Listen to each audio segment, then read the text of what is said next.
Come on, such a self-centered. Sometimes the only prayer that we know is our need list. The things we need God to do for my day to go the way I hope.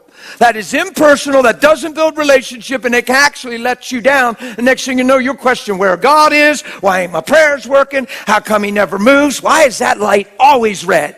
I spoke to it 3 weeks now in a row, and it's always red. Well, good, it's red. That means somebody else's is green. You ought to be happy. Prefer one another. Somehow we think spirituality is like light change, Jesus' name. Woo! And we don't even understand. When yours is green, somebody's red, but you don't seem to care. Circle Walmart, praying in tongues for the best parking spot. When you're in the best one, somebody's in the worst. Why don't you park there? It's amazing how we turned him into favor and blessings, convenience, provision, instead of transformation, life change, love, mercy, forgiveness, and peace. The things that really matter. Yay. I love the gospel, man. It makes so much sense to my heart now. I think I see it clearer after 26 years than I've ever seen it. You can tell time has calmed me down a little. I'm a little wore down about it. Oh, it's getting a little familiar.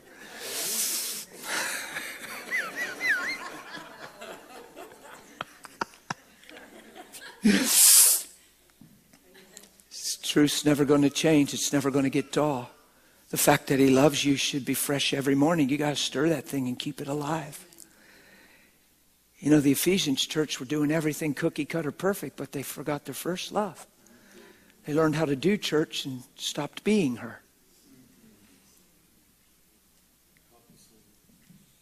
Don't forget your first love. Don't go through the motions. Don't let ministry take the place of knowing him.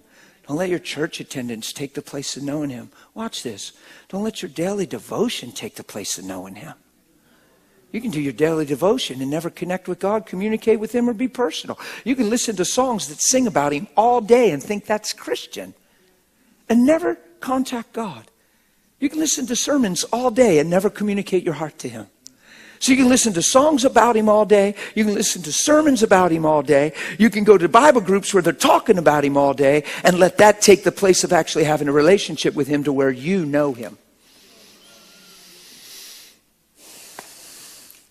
Knowing him will change your life. Knowing about him will convict your life. And in time it'll turn on you because you'll say everything you know you don't see in your life. And I've been hanging around this thing 5 years. How come I'm not different now? Wow, I'm never going to get this. Wow, I've been hanging around so-and-so. I've been listening to so-and-so. Wow, if I didn't get it by now, I'm probably not going to get it. And all of a sudden you got yourself deceived because you never pursued him. You pursued knowing about him. Knowing about him and knowing him is two totally different things. With today's social media and stuff, I could probably track somebody down in here and find you and read all about you and check out your bio and look at some of the stuff. I could read your posts and I can do all that stuff. And I can actually feel like I pretty much know who you are and know you by all the stuff I'm searching out and reading and exploring. But until I meet you, touch you, shake your hand and look in your eyes, I can't say I know you. I'm limited to knowing about you. Yeah? Yeah. Let's not just settle for information. He paid a price for you to know him. I'm talking to young and old alike. Don't say, well, I've been in this thing 50 years. I've been doing church. Make sure you ain't just doing church.